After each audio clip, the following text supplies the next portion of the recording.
పెద్దలు ఒక సామెత ఎప్పుడో చెప్పారు. మేడిపండు చూడు మేలిమై ఉండు, పొట్ట విప్పి చూడు పురుగులు ఉండు. ఇది మనందరికీ తెలిసిన సామెతే. ప్రస్తుతం కూటమి ప్రభుత్వం తీరు అలానే ఉందని Addanki YCP incharge doctor Ashok Babu అన్నారు.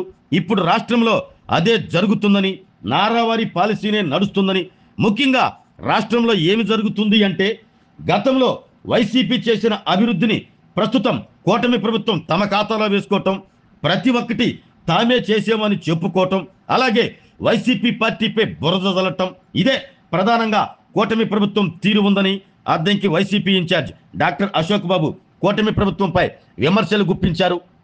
ప్రెస్ మీట్ పెట్టడానికి ముఖ్య కారణం చెప్పే ముందు ఒక చిన్న కోట్ చెప్తానండి. ఒక చిన్న ప్రోవర్బ్ చెప్తాను. మేడి పండు చూడు మేలిమై ఉండు, పొట్ట విప్పి చూడు పురుగులుండు అంటారు. అంటే ఎందుకు ఇది చెప్తున్నాను అనేది నెక్స్ట్ ఫ్యూ మినిట్స్లో మీకు చెప్తాను. ప్రస్తుతం ఆంధ్రప్రదేశ్ రాష్ట్రం మొత్తం కూడా నారా యాడ్స్ పాలసీ మాత్రమే నడుస్తుందండి. అంటే ముఖ్యంగా ఈ రాష్ట్రంలో ఏమి జరుగుతున్నా కానీ మూడు అంశాల మీద జరుగుతుంది. ఒకటి, వైసీపీ గవర్నమెంట్ చేసినటువంటి అభివృద్ధి పనులను తమ ఖాతాలో వేసుకోవటం. రెండోది, ప్రతి ఒక్కటి తామే చేశాము అనుకోవటం. మూడోది, వైసీపీ పార్టీ మీద బురద చల్లటం. ఎందుకు ఈ మాటలు అంటున్నాను అంటే, నిన్న ఢిల్లీలో జరిగినటువంటి వైజాగ్లో స్థాపించబోయే గూగుల్ డేటా సెంటర్ని ఓపెనింగ్లో ఇదేదో కంప్లీట్ గూగుల్ ప్రాజెక్ట్ ఒకటి మేము వైజాగ్కి తీసుకొచ్చాము అనేది చెప్తున్నారు. అంటే ప్రతి ఒక్కళ్ళు గూగుల్ అని మెన్షన్ చేస్తున్నారే కానీ ఎందుకని మన ఇండియన్ మల్టీనేషనల్ కంపెనీస్ అయినటువంటి ఆదాని, ఎయిర్టెల్ గురించి ఒక్కళ్ళు కూడా చెప్పట్లేదు. ఇది ఎక్స్క్లూజివ్గా గూగుల్ ప్రాజెక్ట్ కాదు కదా, మరి ఎందుకు పార్ట్నర్స్ అయినటువంటి వాళ్ళ పేర్లు చెప్పట్లేదు అంటే, ఆల్రెడీ గత ప్రభుత్వంలో వైఎస్ఆర్సీపీ గవర్నమెంట్ ఉన్నప్పుడు ఆదానితో కలిపి ఒక డేటా సెంటర్ని వైజాగ్లో స్థాపించడానికి నోటిఫికేషన్ ఇచ్చేసింది, ఎంఓయూ అయిపోయింది, శంకుస్థాపన కూడా చేసింది, ల్యాండ్ అలాట్మెంట్ అదన్నీ కూడా జరిగిపోయాయండి.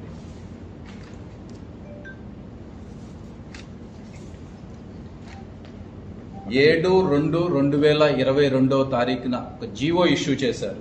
దానిలో ఏంటంటే, the government of Andhra Pradesh approved allotment of land and certain package of incentives to Mrs. Vizag Tech Park Limited for establishing an integrated data center park and technology business park, including 200 megawatt data center park, IT business park, skill university and recreation center at Maduravada, Visakhapatnam, with an overall committed investment of 14,634 crores and committed a direct employment of 24,990.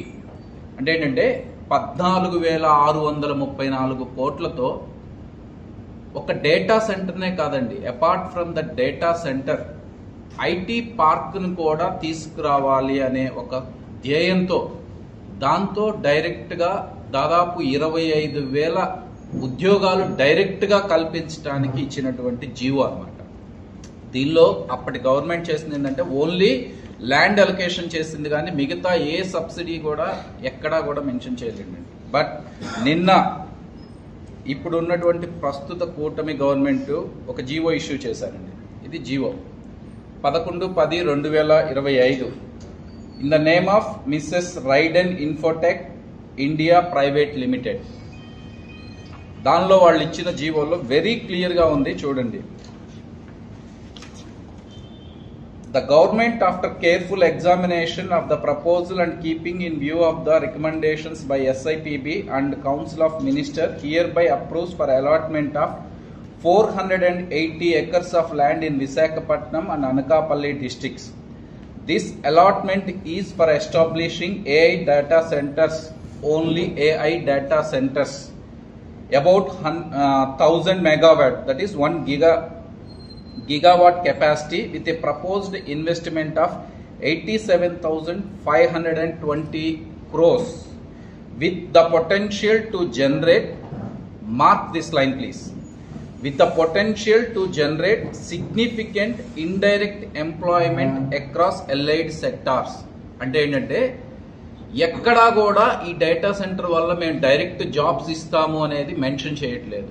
అంటే దీనివల్ల indirect గా రావచ్చు, అది ఎన్ని jobs వస్తున్నాయి అని కూడా ఎక్కడా కూడా మెన్షన్ చేయట్లేదు. అంటే ఏదైనా ఒక ప్రాజెక్ట్ స్టార్ట్ చేసే ముందు మనం కంపారిజన్ చేస్తామండి. ఇప్పుడు డాక్టర్ అశోక్ ఉన్నాడంటే ఒక హాస్పిటల్ పెట్టాడు, ఆపోజిట్ గా ఏదన్నా ఒక హాస్పిటల్ తో కంపేర్ చేసి వీళ్ళు ఎలా కంపీట్ చేస్తున్నారు ఏంటి అనేది మాత్రమే జరుగుతుందండి. 2022లో ఎప్పుడైతే అప్పటి ముఖ్యమంత్రి వైఎస్ జగన్మోహన్ రెడ్డి గారు ఆదానీ గ్రూప్ తో కలిసి ఒక డేటా సెంటర్ ని ఎస్టాబ్లిష్ చేయడానికి ప్లాన్ చేశారో, జగన్మోహన్ రెడ్డి గారు వెరీ క్లియర్ గా ఏం చెప్పారంటే, అపార్ట్ ఫ్రమ్ డేటా సెంటర్, అంటే ఒక డేటా సెంటర్ పెడితే ఉద్యోగాల కల్పన అనేది ఎట్టి పరిస్థితుల్లో డైరెక్ట్ గా జరగదు. కానీ నేను మా గవర్నమెంట్ తరఫున మీకు ఇంత ఇన్సెంటివ్స్ ఇస్తున్నాను కాబట్టి మీరు ఆ డేటా సెంటర్ తో పాటు ఒక ఐటీ పార్క్ ని, స్కిల్ డెవలప్మెంట్ యూనివర్సిటీని కూడా మీరు డెవలప్ చేసి దాని ద్వారా మాకు ఇన్ని ఉద్యోగాలు ఇవ్వాల్సిందే అని కంపల్సరీగా పట్టుబట్టారండి. దాని మూలానే అప్పటి Adani company 200 megawatt data centre, apart from that ఒక ఐటీ పార్క్ లో 25,000 డైరెక్ట్ ఉద్యోగాలు ఇవ్వడానికి అనేది ఎంఓయు కుదుర్చుకున్నారు. మీరు అడగొచ్చు అంటే ఏంటి డిఫరెన్స్ అప్పటి దానికి దీనికి అని. అప్పటి మెయిన్ అదానీ డేటా సెంటర్ కి ఇప్పుడున్నటువంటి Raiden in the name of, అంటే గూగుల్ అనే పేరు తీసుకొస్తున్నారు కానీ దానిలో పార్ట్నర్స్ ఉన్నారండి. దానిలో అదానీ గ్రూప్ ఉంది, అదేవిధంగా ఎయిర్టెల్ గ్రూప్ ఉంది, అందరూ ఉన్నారు. ఆ రోజు వైఎస్ జగన్మోహన్ రెడ్డి గారి గవర్నమెంట్ లో ఆ ప్రాజెక్ట్ ఎస్టిమేషన్ అంటే ఎంత కెపాసిటీ అంటే 200 మెగావాట్ కెపాసిటీ ఆ రోజు ఎంఓయు కుదుర్చుకున్నారు. ఇప్పుడు దాదాపు 1000 మెగావాట్ అండి, అంటే 1 గిగావాట్ కెపాసిటీ ఉన్నది. ఆ రోజు జగన్మోహన్ రెడ్డి గారు 200 మెగావాట్ ఉన్నదానికి పట్టుబట్టి 25,000 డైరెక్ట్ ఉద్యోగాలని అడిగితే మీరు ఇప్పుడు స్థాపించబోయేదానికి ఎంత అడగాలి మీరే ఒకసారి ఆలోచించండి. దాదాపు 5 టైమ్స్, అంటే 1,00,000 ఉద్యోగాలు డైరెక్ట్ గా కావాలి అని మీరు పట్టుబట్టాల్సింది. దాన్ని ఎందుకు చేయట్లేదు? రెండో థింగ్, ఆల్రెడీ ఫౌండేషన్ స్టోన్ వేసిన దాన్ని మీరు సరే అదానీ గ్రూప్ దాన్ని వెనక పెడుతున్నారు, అదంతా ఒకటైతే ఇన్వెస్ట్మెంట్, అంటే ఇన్వెస్ట్మెంట్ అనే దానికన్నా స్థాపించేటటువంటి కంపెనీకి మీరు ఎంత సీనరీస్ అంటే ఎంత లెస్ చేస్తున్నారు, వాళ్ళకి ఎంత ప్రాఫిట్స్ ఇస్తున్నారు, లేదా వాళ్ళకి ఎంత కన్సెషన్ ఇస్తున్నారు అనేది దాదాపు 22,000 కోట్ల రూపాయల బెనిఫిట్ వాళ్ళకి ఇస్తున్నారండి. అది ఏ విధంగా అనేది నేను చెప్తానండి.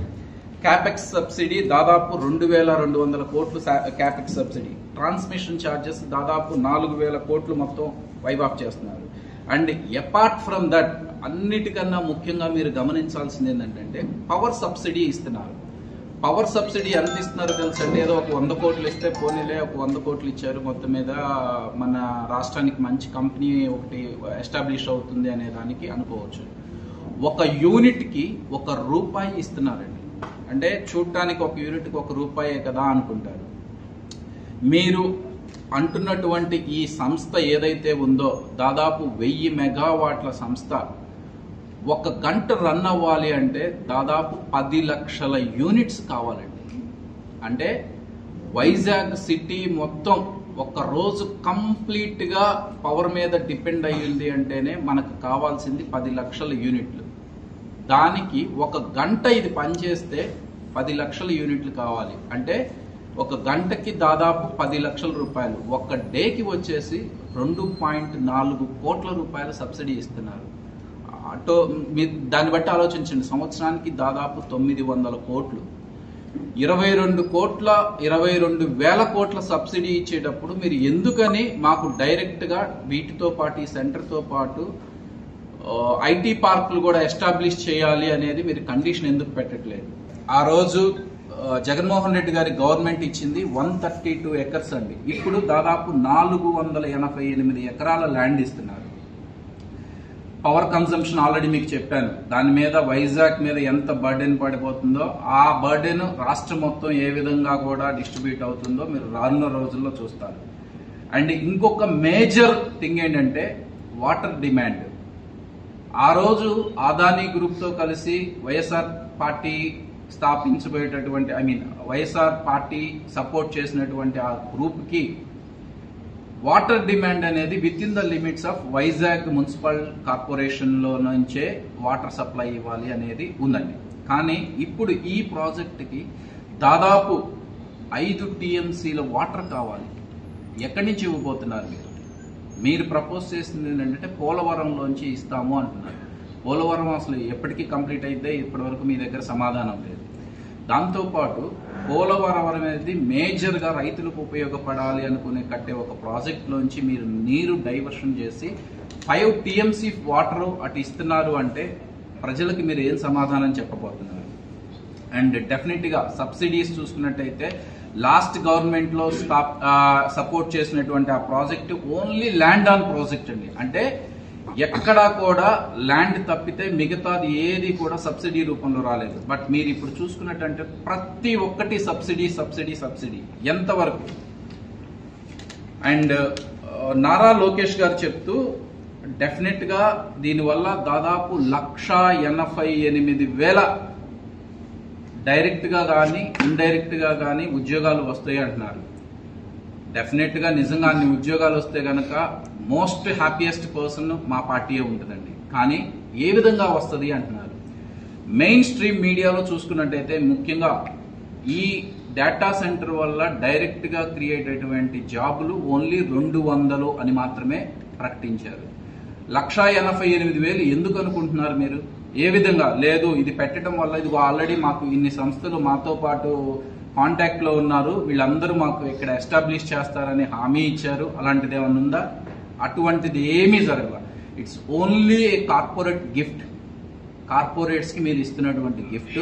అదే విధంగా దాని వల్ల డెఫినెట్ గా ఒక అడ్వాంటేజ్ ఉంటుంది. ఆ డేటా సెంటర్ పెట్టడం వల్ల ఏఐ డిపెండెంట్ కంపెనీస్ అన్ని వాళ్ళు దగ్గరగా ఉంటే గనక మిల్లీ మినిట్స్ ఆఫ్ టైం కొంచెం కలిసి వస్తుంది. దాన్ని మేము 100% వైఎస్ఆర్సీపీ పార్టీ తరఫున స్వాగతిస్తాము. కానీ ఇంత సబ్సిడీ ఇచ్చే ముందు, ఇంత సబ్సిడీ ఇస్తున్న మీరు ఇదిగో డైరెక్ట్ గా ఇన్ని రాబోతున్నాయి, ఇన్ని కంపెనీస్ మాతో MOU కుదుర్చుకుంటున్నాయి అని ఎందుకు చెప్పలేకపోతున్నారు? ప్లస్ దాంతో పాటు ఇంకా మీరు ఒకటి చూడాల్సింది ఏంటంటే, ఏదో నారా చంద్రబాబు నాయుడు గారు మైక్రోసాఫ్ట్ కంపెనీ తీసుకొచ్చారు, లోకేష్ గారు గూగుల్ కంపెనీని ఇక్కడికి తీసుకొస్తున్నారు అనే ఒక పిచ్చి భ్రమని క్రియేట్ చేస్తున్నారండి. మైక్రోసాఫ్ట్ అనేది ఒక డెవలప్మెంట్ కంపెనీ. అంటే ఒక మైక్రోసాఫ్ట్ రావడం వల్ల వేలాది ఉద్యోగాలు అనేది క్రియేట్ అవుతాయండి. డేటా సెంటర్ అనేది ఎప్పుడైనా సరే it's a less job creative అనమాట. అంటే డైరెక్ట్ జాబ్స్ డేటా సెంటర్ వల్ల ఎట్టి పరిస్థితుల్లోనూ రావండి. మీరు ముఖ్యంగా గమనించాల్సింది ఏంటి అంటే, దీని మీద డిపెండ్ అయ్యి కంపెనీస్ ఏమొస్తాయో ఇప్పటి వరకు మీకు డేటా లేదు. అలాంటిది మా వైఎస్ఆర్సీపీ పార్టీ తరఫున మేము డిమాండ్ చేసే ముఖ్య అంశం ఏంటంటే, ఇన్ని కోట్ల సబ్సిడీ ఇస్తున్నప్పుడు దాదాపు వైఎస్ఆర్ గవర్నమెంట్ ఉన్నప్పుడు, వైఎస్ జగన్మోహన్ రెడ్డి గారి గవర్నమెంట్ ఉన్నప్పుడు తక్కువ ల్యాండ్ ఇచ్చే మేము డైరెక్ట్ గా మీరు ఈ ఐటీ పార్క్ పెట్టి మాకు ఇన్ని ఉద్యోగాలు ఇవ్వాలి అని మేము MOU చేసుకున్నప్పుడు, మీరు 22,000 కోట్ల ఇది సబ్సిడీ ఇస్తున్నప్పుడు ఎందుకని ఒక ఐటీ పార్క్ కూడా మీరు జనరేట్ చేయాలి అని వాళ్ళతో ఎందుకు ఒప్పందం కుదుర్చుకోలేకపోతున్నారు? అంటే ఇది ఎవరి బెనిఫిట్ కోసం అని. అండ్ ముఖ్యంగా ఇంకొన్ని విషయాలండి. డెఫినెట్ గా వీళ్ళందరూ మేమేదో పట్టుబట్టి తీసుకొచ్చాము, పట్టుబట్టి చేయాలి, మేమే స్థాపించాము అంటున్నారు. ఎక్కడా కూడా ఆదానీ గ్రూప్ కానీ ఎయిర్టెల్ కానీ ఎందుకు మీరు బయటికి రానివ్వట్లేదు? జగన్మోహన్ రెడ్డి గారికి ఓన్లీ పేరు వస్తుందనే ఒక్క రీజన్ తోనే మీరు దాని గురించి ఆలోచించట్లేదా? పోనీ ఇవన్నీ వదిలేద్దామండి. డైరెక్ట్ గా గూగుల్ CEO గారు కానివ్వండి, ఆదానీ గారు కానివ్వండి, నిన్న ట్విట్టర్ లో ఎవరైనా ఫాలో అవుతుంటే వాళ్ళ ట్వీట్స్ చూడండి. ఇట్లా డేటా సెంటర్ స్థాపిస్తున్నాము, కంగ్రాచులేషన్స్, థ్యాంక్స్ చెప్తూ ఎవరెవరిని కోట్ చేశారో తెలుసా? సుందర్ పిచ్చయ్య గారిని, నరేంద్ర మోడీ గారిని. ఎక్కడా కూడా చంద్రబాబు నాయుడు గారి పేరు కానివ్వండి, లోకేష్ గారు గారి పేరు కానివ్వండి ఇవ్వలేదు. అంటే డెఫినెట్గా ఇదంతా సెంటర్లో ఉన్నటువంటి గవర్నమెంట్ ద్వారానే జరుగుతుంది. ఆ సెంటర్ గవర్నమెంట్ మీద ఆల్రెడీ గత ప్రభుత్వంలో ఉన్నటువంటి వైఎస్ జగన్మోహన్ రెడ్డి గారు చాలా ప్రెషర్ తీసుకొచ్చి ఈ సెంటర్ని మన దగ్గర స్థాపించడానికి ఎంతో కృషి చేశారు. ఆ రోజు జగన్మోహన్ రెడ్డి గారు కూడా చెప్పింది ఒక్కటేనండి, డెఫినెట్గా రాష్ట్రం మొత్తం మేము ఒకే కన్నులాగా చూస్తాము, అమరావతితో పాటు వైజాగ్ని, కర్నూలుని కూడా డెవలప్ చేస్తాము అనే మాట మీదే ఉన్నారు. స్టిల్ రాష్ట్రంలోని ముఖ్యంగా 3 ప్రదేశాల్లో వికేంద్రీకరణ జరగాలి అన్నదే వైఎస్ఆర్సీపీ పార్టీ యొక్క మెయిన్ గోల్ అండి. దాంతోపాటు ఇంకొక చిన్న ఇష్యూ ఉందండి. అంటే ఇప్పుడు గూగుల్ డేటా సెంటర్ వస్తుంది, దానివల్ల బెనిఫిట్స్ ఇవన్నీ చెప్తున్నారు, కానీ ఎక్కడ కూడా గవర్నమెంట్ దానివల్ల వచ్చే నష్టాలు ఎందుకు బయట పెట్టట్లేదు? అంటే ఇప్పుడు మేము దానివల్ల జరిగే డెఫినెట్గా ఒక పాజిటివ్ ఉంటుంది, నెగిటివ్ ఉంటుంది. వైఎస్ఆర్సీపీ పార్టీ తరఫున మేము గనక దీన్ని బయట పెట్టాము అనుకోండి, ఏమంటారంటే వైఎస్ఆర్సీపీ పార్టీకి ఇది అవసరం లేదు, దీన్ని నెగిటివ్ చేయడానికి మాత్రమే దీన్ని చేయబోతున్నారు అనేది మాకు ఆపాదిస్తారండి. ఎందుకు అంటున్నానంటే ఆల్రెడీ ఎక్కడో తంబెళ్లపల్లిలో, అదేవిధంగా ఇబ్రహీంపట్నంలో దొరికినటువంటి కల్తీ లిక్కర్కి గవర్నమెంట్లో ఉన్నటువంటి ఎవరైతే అధికారంలో ఉన్నటువంటి అధికార పార్టీ వాళ్ళు ఇన్వాల్వ్ అయ్యారో దాన్ని కూడా మసిపూసి మారేడుకాయ చేసి వైఎస్ఆర్సీపీ వాళ్లే ఇది చేస్తున్నారు అని అంటగడుతున్నారు. అదేవిధంగా సేమ్ సిచ్యువేషన్, మీరు ఆ కల్తీ మద్యం తాగి ఎంతమంది ఇబ్బందులు పడుతున్నారో, ఎన్ని చోట్ల ఉన్నాయో, ముఖ్యంగా మన ఏరియాలో కూడా మద్య ప్రియులకి ఎవరైతే మద్యం తాగుతున్నారో వాళ్ళందరినీ ఒకటే రిక్వెస్ట్ చేస్తున్నానండి, ఏది కల్తీయో ఏది నకిలీయో అనేది తెలియదు. అలాంటి విషయాలను మేము బయటికి తీసుకొస్తే ఏమంటారంటే వైఎస్ఆర్సీపీ పార్టీకి ఇవన్నీ నచ్చవు, ఇవన్నీ మింగుడు పడవు డెవలప్మెంట్, అందుకనే ఈ డేటా సెంటర్ మీద నెగిటివ్ చేస్తున్నారు అనుకుంటారు. బట్ ఆ డేటా సెంటర్ వల్ల వచ్చేటటువంటి ఎన్విరాన్మెంటల్ ఫ్యాక్ట్స్ కూడా మీరు జనాలకు తెలియచేయాలండి. ఈ డేటా సెంటర్ చాలా కంట్రీస్ లో పెట్టాలని ట్రై చేశారు.